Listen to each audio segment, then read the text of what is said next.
সবাইকে আসসালামু আলাইকুম। আজ আপনাদের রান্না করে দেখাবো কাতলা মাছ দিয়ে ওলকপি। ওলকপি অনেকে শালগম নামেও চেনে, তবে শালগম ভিন্ন একটা সবজি। সেম একই রেসিপিতে রান্না করা যাবে।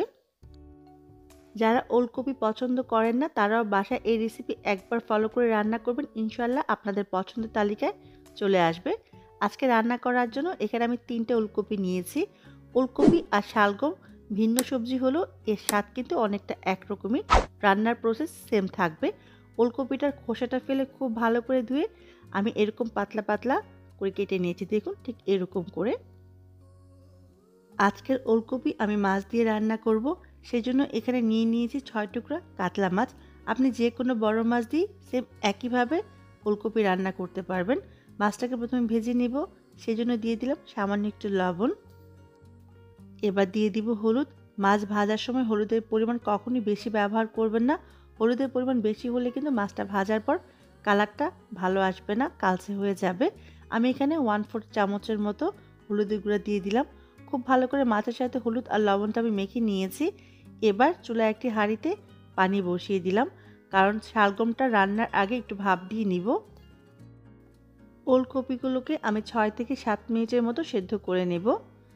6 থেকে 7 মিনিট সেদ্ধ হয়ে গেছে, এবার ছেঁকে পানিটা ফেলে দিব। চলে এলাম রান্নায়। রান্না করার জন্য চুলায় একটি প্যান বসিয়ে দিলাম। দিয়ে দিব 5 থেকে 6 টেবিল চামচ পরিমাণ রেগুলার খাবার তেল। এই তেলে মাছ ভাজা এবং রান্নাটা আমি করব, সেই জন্য তেলের পরিমাণটা একটু বেশি করে দিলাম। তেলটা গরম হলে এর মাঝে হলুদ আর লবণ মেখে রাখা মাছের টুকরোগুলো দিয়ে দিব। মিডিয়াম আঁচে মাছের টুকরোগুলোকে ভেজে নিতে হবে। যখন এক পাশ ভাজা হবে তখন আমি উল্টে দিব। উল্টে পাল্টে মাছের দুই পিঠে যখন গোল্ডেন ব্রাউন কালার হবে তখন উঠিয়ে নিব। মাছগুলো ভাজা হয়ে গেছে, আমি উঠিয়ে নিলাম। যে তেলটা রয়ে গেল এর মাঝে দিয়ে দিব 1/2 কাপ পরিমাণ পেঁয়াজ কুচি। পেঁয়াজটাকে আমি সামান্য একটু ভেজে নিব। পেঁয়াজটা সামান্য একটু ভাজা হয়ে এলেই দিয়ে দিব 1 টেবিল চামচ পরিমাণ আদা রসুন বাটা। এবার আদা রসুনটাকে আমি কষিয়ে নিব, আদা রসুনের গায়ে যে কাঁচা গন্ধ আছে সেটা চলে যাওয়া পর্যন্ত। আদা রসুনটা কষিয়ে নেওয়ার পরই আমি দিয়ে দিব গুঁড়া মশলা।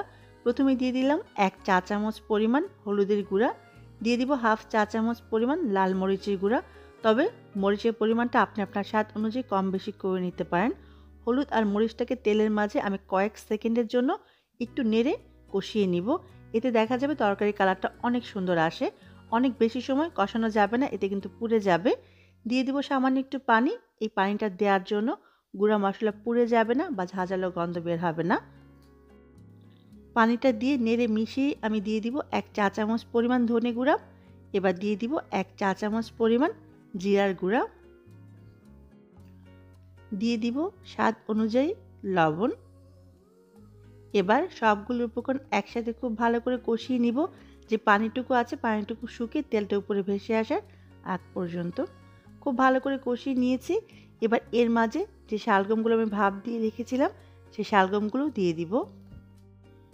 এবার মশলার মাঝে ওলকপিগুলোকে খুব ভালো করে কষিয়ে নিতে হবে। যে কোনো সবজি বা তরকারি যত ভালো কষাবেন এর টেস্ট তত ভালো আসবে। আমি মিডিয়াম আঁচে 4 থেকে 5 মিনিটের মতো সবজিগুলোকে কষিয়ে নিয়েছি। এবার ইউজ করব তরকারিতে ঝোল, সেজন্য দিয়ে দিব 2 কাপ পরিমাণ পানি। এই 2 কাপ পানিতেই শালগমগুলো খুব ভালো করে সেদ্ধ হয়ে যাবে।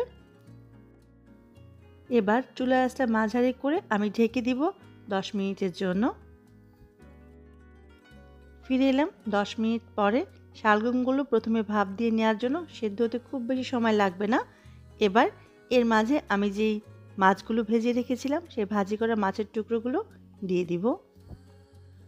মাছের টুকরোগুলো দেওয়ার পরে আমি আবারও ঢেকে দিব চুলা আঁচটা মাঝারি করে 5 থেকে 6 মিনিটের জন্য। ফিরে এলাম 5 মিনিট পরে। এবার খুব আলতোভাবে মাছের টুকরোগুলো আমি উল্টে দিব। আপনি চাইলে কিন্তু এই তরকারিতে পাকা টমেটো ব্যবহার করতে পারেন, তবে আজকে আমি পাকা টমেটো ব্যবহার করিনি। দিয়ে দিলাম 1/2 চা চামচ পরিমাণ টালা জিরার গুঁড়া। তেল ছাড়া জিরাটাকে ভেজে গুঁড়ো করে নিলেই টালা জিরার গুঁড়া বলে। দিয়ে দিচ্ছি 5-6টা আস্ত কাঁচামরিচ। ফ্লেভারের জন্য দিচ্ছি, আপনি ঝাল বেশি পছন্দ করলে মরিচগুলো কেটে ব্যবহার করবেন। দিয়ে দিব 3 থেকে 4 টেবিল চামচ পরিমাণ ধনেপাতা কুচি। আবার আমি ঢেকে দিব 3 থেকে 4 মিনিটের জন্য। চুলা আঁচটা কমিয়ে ঢেকে দিতে হবে ধনেপাতা কাঁচামরিচের ফ্লেভারটা তরকারিতে আসার জন্য। ফিরে আসবো 3 মিনিট পরে। ফিরে এলাম 3 থেকে 4 মিনিট পরে। আমার রান্নাটা একেবারে পারফেক্টভাবে হয়ে গেছে। এই পর্যায়ে খুব আলতোভাবে নিয়ে নিতে হবে, কারণ মাছের টুকরোগুলো কিন্তু অনেক নরম থাকে। এবার আমি চেক করে নেব শালগমটা সিদ্ধ হয়েছে কিনা। যদি শালগম সিদ্ধ হয়ে যায়, হ্যাঁ, মাশাআল্লাহ শালগমটা পারফেক্টভাবে সিদ্ধ হয়ে গেছে। তার মানে আমার রান্নাটা হয়ে গেছে। আর যদি শালগমটা সিদ্ধ না হয় তাহলে চুলা আঁচটা কমিয়ে আরও 5 থেকে 6 মিনিট চুলায় তরকারিটা রেখে নিতে হবে। এবার লবণটা চেক করে চুলা থেকে নামিয়ে পরিবেশন করুন খুবই মজার কাতলা মাছ দিয়ে শালগমের তরকারি। আমার চ্যানেলে কিন্তু শালগম নিয়ে আরও অনেকগুলো রেসিপি আছে, ডেসক্রিপশন বক্সে আমি লিঙ্কটা দিয়ে দিব। সবাই অনেক ভালো থাকবেন, আমার জন্য দোয়া করবেন। আবার দেখা হবে, ততক্ষণ পর্যন্ত আল্লাহ হাফেজ।